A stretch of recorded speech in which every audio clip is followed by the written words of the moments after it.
ಆತ್ಮೀಯ H16 news ವೀಕ್ಷಕರೇ, ನಾನು ನಿಮ್ಮ MI ಅಥವಾ ಮಲ್ಲಪ್ಪ ಜೋದವರು. ನಾನೊಂದು ಇವತ್ತು ಬಹಳ ಪ್ರಮುಖವಾದ ವಿಷಯವನ್ನು ಸಹಕಾರಿ ರಂಗದ ಕುರಿತಾಗಿ ನಿಮ್ಮ ಮುಂದೆ ಚರ್ಚೆ ಮಾಡಬೇಕಂತೇಳಿ, ಅದರಲ್ಲೂ ರೈತರೊಂದಿಗೆ. ಯಾಕೆಂದರೆ ಸರ್ಕಾರಗಳು, ಕೇಂದ್ರ ಸರ್ಕಾರ ಆಗಿರ್ಬೋದು, ರಾಜ್ಯ ಸರ್ಕಾರ ಆಗಿರ್ಬೋದು, ಇವರಾರೂ ನಿಶ್ಚಿತವಾಗಿಯೂ ಬೆಂಬಲ ಬೆಲೆಯನ್ನು ಕಾನೂನು ಮಾಡಲಾರರು ಅನ್ನೋದು ಈಗಾಗಲೇ ಸ್ಪಷ್ಟ ಆಗಿಬಿಟ್ಟಲ್ಲ. ರೈತನ ಕೈಯಲ್ಲಿ ಮಾರ್ಕೆಟ್ ಕೊಡಲಾರರು ಅನ್ನೋದು ಸ್ಪಷ್ಟ ಆಗ್ತಾ ಇದೆ. ಏನೋ ಘೋಷಣೆ ಮಾಡ್ತೀವಿ ಅನ್ನುವಂಥ ಮಾತು ಬಿಟ್ಟರೆ ಮತ್ತೊಂದಿಲ್ಲ. ಇನ್ನು ಸರ್ಕಾರ ಬಿಟ್ಟರೆ ದೊಡ್ಡ ರಂಗ ಯಾವುದು? ಸಹಕಾರಿ ರಂಗ. ಅದ್ರ ಹೆಚ್ಚಿಗೆ ರೈತರಿದ್ದಾರೆ ಎಲ್ಲ ಕಡೆ, ಆಲ್ ಓವರ್ ಇಂಡಿಯಾದಲ್ಲಿ ಹೆಚ್ಚು ಕಡಿಮೆ ರೈತರ ಸಹಕಾರ ಮಾಡಿಕೊಂಡು ಶುಗರ್ ಫ್ಯಾಕ್ಟ್ರಿ ಮಾಡೋದು, ನೂಲಿನ ಫ್ಯಾಕ್ಟ್ರಿ ಮಾಡೋದು, ಅನೇಕ ಬ್ಯಾಂಕ್ಗಳನ್ನು ತೆರೆಯೋದು ನಾವು ನೋಡ್ತಾ ಇದ್ದೀವಿ. ಬ್ಯಾಂಕ್ಗಳಂತೆ ಸಾಕಷ್ಟು ಸಹಕಾರಿ ಸಂಘಗಳು ಯಶಸ್ವಿ ಆಗಿದಾವೆ. ಯಾಕಂದರೆ ರೈತರಿಗೆ ಕೊಡೋದು ಮಿನಿಮಮ್ ಬಡ್ಡಿ, ಅದು ನಮಗೆ ಸೇಫ್ ಇರ್ತದೆ, ಹೊಲ ಇರ್ತದೆ, ಅದ್ರ ಮೇಲೆ ಆಧಾರ ಬಿಟ್ಕೊಂಡು ಕೊಡ್ಕೊಳ್ಳೋದು, ದುಡ್ಡು ತಿರುಗ್ತಾ ಇರ್ತದೆ. ಅದೊಂದು ಲಾಭದ ಉದ್ಯೋಗ ಆಗಿದೆ, ಏನು ಎರಡು ಮಾತಿಲ್ಲ. ಆದರೆ ಇದೇ ಮಾತನ್ನು ನಾವು ಸಕ್ಕರೆ ಇಂಡಸ್ಟ್ರಿಗೆ ಹೇಳೋಕ್ಕೆ ಸಾಧ್ಯ ಇಲ್ಲ. ಆದರೂ ಸಕ್ಕರೆ ಇಂಡಸ್ಟ್ರಿ ಇಲ್ಲ, ಶುಗರ್ ಇಂಡಸ್ಟ್ರಿ ಇಲ್ಲ, ಸಾಕಷ್ಟು ಜನ ಸಹಕಾರ ರಂಗದಲ್ಲಿ ಒಳ್ಳೆ ಕೆಲಸ ಮಾಡ್ತಾಯಿದ್ದಾರೆ.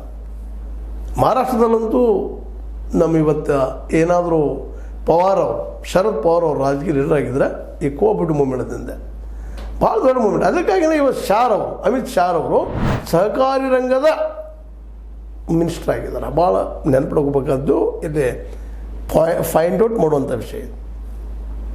ದೊಡ್ಡ ರಂಗ ರೀ ಸರ್ಕಾರ ಬಿಟ್ಟರೆ ಸಹಕಾರ ರಂಗ. ಈ ಸಹಕಾರ ರಂಗ ವಿಶೇಷವಾಗಿ ರೈತರಿಂದ ಕೂಡಿದಂಥ ಸಂಘಗಳು, ಸಹಕಾರ ಸಂಘಗಳು. ಅದರಲ್ಲೂ ಇತ್ತೀಚೆಗೊಂದು ನಾನು ನೋಡ್ತಾ ಇದ್ದೀನಿ, ನಮ್ಮ ಇಲ್ಲೇ ಹತ್ತನಿಗೆ ಸಾರೇ ಪಾಟೀಲ್ ಸಹಕಾರಿ ಬ್ಯಾಂಕಿನ 19ನೇ ಶಾಖೆ ಉದ್ಘಾಟಿಸಿದ ಮಹಂತ ಪ್ರಭು ಸ್ವಾಮೀಜಿ ಅಂತೇಳಿ ಒಂದು ಟೈಟಲ್ ಇದ್ದಂಥ ಒಂದು ಲೇಖ ನೋಡಿದೆ, ವರದಿ ನೋಡಿದೆ.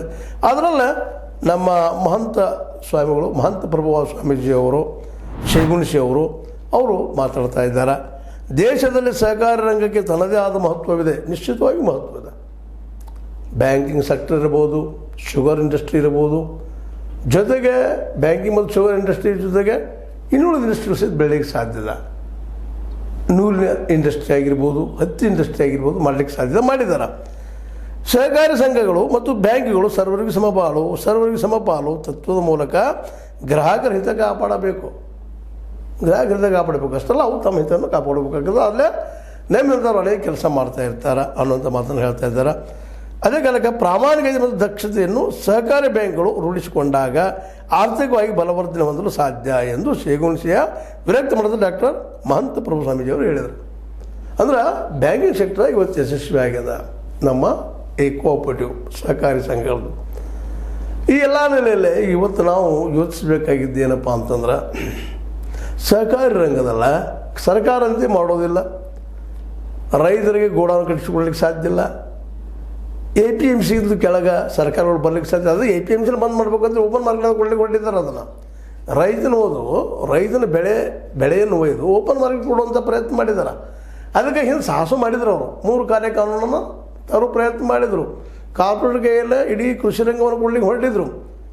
ಅದು ರೈತರ ಹೋರಾಟದಿಂದ, ಅದರಲ್ಲೂ ಪ್ರಮುಖವಾಗಿ ಅದಕ್ಕಿಂತ ಪ್ರಮುಖವಾಗಿ ಪಂಜಾಬ್ ಮತ್ತು ಹರಿಯಾಣ ರೈತರು, ಜೊತೆಗೆ ಇದು ಪಶ್ಚಿಮ ಯು ಪಿ ಅಂದರೆ ಉತ್ತರ ಪ್ರದೇಶದವರು, ಇದೆಲ್ಲ ರೈತರು ವಿರೋಧ ಮಾಡಿದ್ದಕ್ಕಾಗಿ ನಿಂತು ಹೋಗ್ಬಿಡುತ್ತೆ. ಇಲ್ಲಾಂದ್ರೆ ಇವತ್ತು ಆಲ್ರೆಡಿ ನಮ್ಮ ಅದಾನಿಯವರು ಈ ಒಂದು ಗೋಡೌನ್ಗಳನ್ನು ಕಟ್ಟಿಸ್ಕೊಂಡು ಶುರು ಮಾಡಿಬಿಟ್ಟಿದ್ದು. ಎಲ್ಲ ಕಡೆ ಬ್ಯಾಂಕಿನ ಲೋನ್ ತೊಗೊಳ್ಳೋದು, ಗೋಡೌನ್ದಾಗ ಒಯ್ದು ಇಡೋದು, ನಂತರ ಮಾರ್ಕೆಟ್ ಬಂದಾಗ ಮಾರುವಂಥ ದೊಡ್ಡ ಪ್ಲ್ಯಾನ್ ಮಾಡಿದ್ದು. ಅದು ತಪ್ಪಿ ಹೋಗ್ಬಿಟ್ಟಿತ್ತು. ಆದರೆ ಅದಕ್ಕೆ ಪರಿಹಾರ ಏನು? ಸರ್ಕಾರ ಅಂತೂ ಗೋಡೌನ್ಗಳನ್ನು ಕಟ್ಟಿಕೊಡೋದಿಲ್ಲ, ಅಲ್ಲಿಂದ ಕೊಡ್ತದೆ. ಅನಿವಾರ್ಯವಾಗಿ ಪ್ರತಿಯೊಬ್ಬ ರೈತ ಬಂದ ಬೆಲೆಗೆ ಮಾರಬೇಕಾಗ್ತದೆ, ಇಟ್ಟುಕೊಳ್ಳಿಕ್ಕೆ ಆಗೋದಿಲ್ಲ. ಹೀಗಾಗಿ ರೈತನಿಗೆ ಮಾರ್ಕೆಟ್ ಸಿಗ್ಲಿಕ್ಕೆ ಸಾಧ್ಯನೇ ಇಲ್ಲ. ಇದಂತೆ ಭರತರುಗ್ಬಿಟ್ರೆ ಎಲ್ಲಾದರೂ. ಅದಕ್ಕೆ ಸಹಕಾರ ಸಂಘಗಳು, ಸಹಕಾರಿ ಪತ್ತಿನ ಬ್ಯಾಂಕ್ಗಳಂತೇಳಿ ಗ್ರಾಮ ಮಟ್ಟದಲ್ಲೂ ಇದ್ದಾವೆ, ಎಲ್ಲ ಕಡೆ ಇದ್ದಾವೆ. ಅಲ್ಲರಿ 1-2-3 ಗ್ರಾಮಗಳಕ್ಕೆ ಒಂದು ದೊಡ್ಡದಂತ ಗೋಡೌನ್ ಕಟ್ಟಿಸಿ ಅಲ್ಲಿ ಇಟ್ಟು ಅದಕ್ಕೆ ಅದರದ್ದೇ ಅಂತ ಒಂದು ವ್ಯವಸ್ಥೆ ಮಾಡಿ ಕ್ಲರ್ಕನ್ನು, ಅಧ್ಯಕ್ಷನೋ ನೇಮಿಸಿಕೊಂಡು ರೈತನಿಂದ ಬೆಳೆದ ಬೆಳೆಯನ್ನು ಅಲ್ಲಿ ಸ್ಟೋರೇಜ್ ಮಾಡಿ ಅಲ್ಲಿಗೆ ಬಂದು ಅವ್ರಿಗೆ ಕೊಡ್ಲಿಕ್ಕೆ ಹೋದ್ರೆ ಆಟೋಮೆಟಿಕ್ಕಾಗಿ APMC ತಂತ್ರ ಬಂದಾಗ ಹೋಗ್ಬಿಡ್ತದೆ. ಮತ್ತು ಪ್ರತಿಯೊಂದು ಹಳ್ಳಿಗೂ ಮಾರ್ಗಗಳಾಗಿದ್ದಾವೆ, ರೋಡ್ಗಳು ಆಗ್ತಾ ಇದ್ದಾವೆ. ಅದು ರೋಡ್ಗಳು ಸರ್ಕಾರಗಳಿಂದ ಮಾಡಿಸಿ ನೀವು ಗೋಡಾವನ್ನು ಮಾಡಿದ್ರಪ್ಪ ಅಂದ್ರೆ ರೈತ ಅದಕ್ಕೆ ಮಿನಿಮಮ್ ಅದಕ್ಕೆ ಬಾಡಿಗೆ ಇಟ್ಟರಪ್ಪ ಅಂತಂದ್ರೆ ಅಲ್ಲಿ ಕಾವಲಕ್ಕೆ ಒಂದಿಷ್ಟು ಜನರಿಗೆ ಅನುಕೂಲ ಆಗ್ತದೆ, ಉದ್ಯೋಗ ಸಿಗ್ತದೆ, ಕಾವಲ ಮಾಡೋದಕ್ಕಾಯ್ತು, ಅವು ಧಾನ್ಯಗಳನ್ನ ರಕ್ಷಣೆ ಮಾಡಿಡೋದಕ್ಕಾಯ್ತು, ಸಂರಕ್ಷಣೆ ಮಾಡೋದಕ್ಕಾಯ್ತು, ಮುಂದೆ ಡಿಸ್ಟ್ರಿಬ್ಯೂಷನ್ ಮಾಡೋಕೆ ಒಂದಿಷ್ಟು ವಿಂಗ್ ಆಗ್ತದೆ. ಅಲ್ಲಿ ಹಳ್ಳಿ ಊರಿನ ಆ 3-4 ಹಳ್ಳಿಯ ಜನರಲ್ಲಿ ಕಲ್ತಂಥ ಮಕ್ಕಳಿಗೆ ಉದ್ಯೋಗ ಆಗಿಬಿಡ್ತದೆ. ಜೊತೆಗೆ ಮಿನಿಮಮ್ ಚಾರ್ಜ್ ಮಾಡಿ ರೈತ ಈ ಒಂದು ರಾಶಿಯ ಸಂದರ್ಭದಲ್ಲೇ ಬೆಳೆದ ಬೆಳೆನ ಅಲ್ಲಿ ಸಂಗ್ರಹ ಮಾಡಿಟ್ರೆ ಅವು ನಂತರ ರೇಟ್ ಬಂದ ಮರಗಳಿಗೆ ಬರ್ತದೆ ರೀ. ಇವತ್ತು ವ್ಯಾಪಾರಿಗಳು ಏನು ಮಾಡ್ತಾರೆ, ಗೋಡೌನ್ ಮಾಡ್ತಾರೆ, ಇಡ್ತಾರೆ, APMC ಅವೇ ಇರ್ತಾವೆ. ಅದನ್ನು ಪ್ರತಿಯೊಂದು ಗ್ರಾಮ ಪಂಚಾಯತಿ ತಂದಿಟ್ಟರೆ ಸಹಜವಾಗಿ ಯಾರು ಬೇಕು ಬಂದು ಕೊಂಡ್ಕೊಂಡು ಹೋಗ್ತಾರೆ. ಆಗ ತನ್ನ ಬೆಳೆಗೆ ಬೆಳೆದ ಬೆಳೆಗೆ ಬೆಲೆ ಕಟ್ಟಲಿಕ್ಕೆ ಸಾಧ್ಯದ, ಆ ಬೆಳೆ ಸೆಕ್ಯೂರಿಟಿ ಇರ್ತದೆ. ಆ ಹೋಗೋ ಮುಂದೆ ರೇಟ್ ಮಾರಾಟ ಆದ್ಮೇಲೆ ತಮ್ಮ ಬಾಡಿಗೆ ಅಂತ ತಗೊಂಡು ಅದನ್ನು ಸಂರಕ್ಷಣೆ ಮಾಡೋದಕ್ಕೆ ಒಂದು ಸ್ಟೋರೇಜ್ ಮಾಡಿಕೊಂಡು ಆ ರೈತ ಒಳ್ಳೆಯ ಬೆಲೆ ಸಿಗೋದ್ರಿಂದಾಗೆ ಸಹಜವಾಗಿ ರೈತ ಬದುಕ್ತಾನೆ. ಈ ವಿಷಯದಲ್ಲಿ ಯಾಕೆ ನಮ್ಮ ಸಹಕಾರ ಸಂಘಗಳು ಮುಂದಾಗ್ತಾ ಇಲ್ಲ, ಕಾರಣ ಏನು ಇದಕ್ಕಂತ? ಯಾಕಂದರೆ ಇದು ಬಹಳ ಮಹತ್ವದ ವಿಷಯ ಇದೆ. ರೈತ ಸರ್ಕಾರಗಳಂತೆ ಮಾಡೋದಿಲ್ಲ. ಯಾಕಂದರೆ ಮಿಡಲ್ ಮ್ಯಾನ್ಗಳಿಗೆ ಹೆಲ್ಪ್ ಮಾಡೋ ಸಲುವಾಗಿ ಅಥವಾ ವ್ಯಾಪಾರಿಯವ್ರಿಗೆ ಹೆಲ್ಪ್ ಮಾಡೋ ಸಲುವಾಗಿ ಅವ್ರು ಮಾಡೋದಿಲ್ಲ. ಇನ್ನು ರೈತರ ಸ್ವತಃ ಹೇಳಬೇಕಾದಾಗ ರೈತ ಸಂಘ ನಿಮ್ಮ ಉದಾಹರಣೆ ಸಂಘಗಳು ಸಹಕಾರಿ ಪತ್ತಿನ ಬ್ಯಾಂಕ್ಗಳಿದ್ದಾವೆ, ಬ್ಯಾಂಕ್ಗಳ ಜೊತೆಗೆ ಇದು ಸಾಲ ಕೊಡುವಂಥದ್ದು ಎಲ್ಲ ಅದಾವೆ. ಅದ್ರ ಜೊತೆಗೆ ನೀವು ನೂಲಿನ ಗಿರಣಿ ಸಹಿತ ತಯಾರು ಮಾಡ್ಕೊಳ್ಳೋಂಥದ್ದು ಅಥವಾ ಅದ್ರ ಜೊತೆಗೆ ಇನ್ನಷ್ಟು ನಿಮಗೆ ಈ ಶುಗರ್ ಫ್ಯಾಕ್ಟ್ರಿಗಳು ಮಾಡೋಂಥ ಮಾಡ್ತೀರಿ. ಅದ್ರ ಜೊತೆಗೆ ಇದನ್ನೊಂದು ಮಾಡಿದ್ರೆ ಕಬ್ಬೇನು ಶುಗರ್ ಫ್ಯಾಕ್ಟ್ರಿ ಹೋಗಿಬಿಡ್ತದೆ. ಅದು ಇದು ಸ್ಟೋರೇಜ್ ಗೋಡೌನ್ದಲ್ಲಿ ಉಳೋದಪ್ಪ ಅಂದ್ರೆ ರೈತಗೆ ಅವು ಬೆಳೆದ ಬೆಳೆಗೆ ಮಾರ್ಕೆಟ್ ಸಿಗ್ತದೆ. ಇದು ನೀವು ಮಾಡ್ಕೊಳ್ಳೋಂಥದ್ದು ಇವತ್ತು ಯಾವ ಸರ್ಕಾರ ಮಾಡೋದಿಲ್ಲ. ಈ ದಿಶೆಯಲ್ಲಿ ರೈತರು ಯಾಕೆ ಚಿಂತನೆ ಮಾಡಬಾರ್ದು? ಇದರ ಲಾಭದಂತ ತಿಳ್ಕೊಂಡೇ ಇವತ್ತು ನಮ್ಮ ಶಾರವರು ಬುದ್ಧಿವಂತರವರು ಶಾಲೆನೂ ಗೊತ್ತದ, ಆ ವ್ಯಾಪಾರಿಗಳವರು ಅವರನ್ನು ತೊಗೊಂಡ್ಬಿಟ್ಟಿದ್ದಾರೆ, ತಮ್ಮ ಸುಪರ್ದಿ ತೊಗೊಂಡ್ಬಿಟ್ಟಿದ್ದಾರೆ ಸರ್ಕಾರಿ ರಂಗದಲ್ಲಿ. ಏನೋ ಹೆಚ್ಚು ಕಡಿಮೆ ಸಹಿತ ಅಲ್ಲಿ ಫಂಡ್ ಅಂತ ತೆಗೆದು ನಾವು ಉಪಯೋಗ ಮಾಡ್ಕೋಬಹುದಪ್ಪ ಅಂತೇಳಿ ಕೇಂದ್ರ ಸರ್ಕಾರ ಇಂಥ ಒಂದು ಫಲವತ್ತಾದಂಥ ಸಹಕಾರ ರಂಗದ ಮೂಲಕ ರೈತನ ಉಳಿವಿಗಾಗಿ ಮಾರ್ಕೆಟ್ ಮಾಡೋ ಸಲುವಾಗಿ ಗೋಡೌನ್ಗಳನ್ನು ಮಾಡಿ ಪ್ರತಿ ಗೋಡೌನನ್ನು ಒಂದು ಮಾರ್ಕೆಟದ ಕೇಂದ್ರ ಮಾಡಿದರೆ ಹೋಬಳಿಗೊಂದು ಅಥವಾ 3-4 ಹಳ್ಳಿಗಳಿಗೆ ಒಂದು ಮಾಡಿದರೆ ನಿಶ್ಚಿತವಾಗಿಯೂ ರೈತ ಉಳಿತಾನೆ, ಅವನು ಬೆಳೆದ ಬೆಳೆಗೆ ಬೆಲೆ ಸಿಗ್ತದೆ. ಯಾಕಂದ್ರೆ ರಾಶಿ ಸಂದರ್ಭದಲ್ಲಿ ಬೆಳೆದಂಥ ಬೆಳೆಯನ್ನು ಯಾವುದೇ ರೈತರ ಮೇಲೆ ಇಟ್ಕೊಳ್ಳಿಕ್ಕೆ ಸಾಧ್ಯ ಇಲ್ಲದಂಥದ್ದು. ಎಷ್ಟು ದುಡ್ಡು ಇರ್ತಾವೆ ರೈತರ ಮೇಲೆ ನಿಮಗೆಲ್ಲರೂ ಗೊತ್ತದ, ಯಾರು ರೈತರಿದ್ದೀರಿ ನಿಮಗೆಲ್ಲ ಗೊತ್ತದ. ಅಲ್ಲಿ ಮಲಗಲಿಕ್ಕೆ ಸಹ ಜಾಗ ಇರೋದಿಲ್ಲ. ಮತ್ತು ಹೆಣ್ಣುಮಕ್ಕಳು ಪ್ರೈವೇಟಾಗಿ ಏನು ಮಾಡಲಿಕ್ಕೆ ಸಾಧ್ಯ ಅಂತ ಮನೆಗಳು ಕಟ್ಟಿಸಿದ್ದು ಹಳೆಯ ಮನೆಗಳಲ್ಲಿ ಇತ್ತೀಚೆಗೆ ಬೆಳೆದಂಥ ಮಾತು ಬೇರೆ ಅದು. ಇಂಥ ಪ್ರಸಂಗ ಇರೋ ಮುಂದೆ ಪಾಪ ಬೆಳೆದ ಬೆಳೆ ಅದು 100 ಚಲೋ 2 ಚಲೋ 200 ಚಲೋ ಕ್ವಿಂಟಲು 10 ಕ್ವಿಂಟಲು 100 ಕ್ವಿಂಟಲು ಇರುವಂಥ ಪ್ರಸಂಗ ಬಂದಾಗ ಪಾಪ ಅದೆಲ್ಲಿ ಇಡ್ಲಿಕ್ಕೆ ಸಾಧ್ಯ ಇಲ್ಲ. ಅನಿವಾರ್ಯವಾಗಿ ಬೆಲ್ಲ ಬಂದರೆ ಹೋಗಿ ಅಡ್ತಿಗೆ ಹಚ್ತಾರೆ, ಆದರೆ ಉಳಿದ ಬೆಳೆಗಳನ್ನ ಏನು ಹಚ್ತಾರೆ? ಆಗ ಅನಿವಾರ್ಯವಾಗಿ ಮಾರುವಂಥ ಪ್ರಸಂಗ ಬರ್ತದೆ.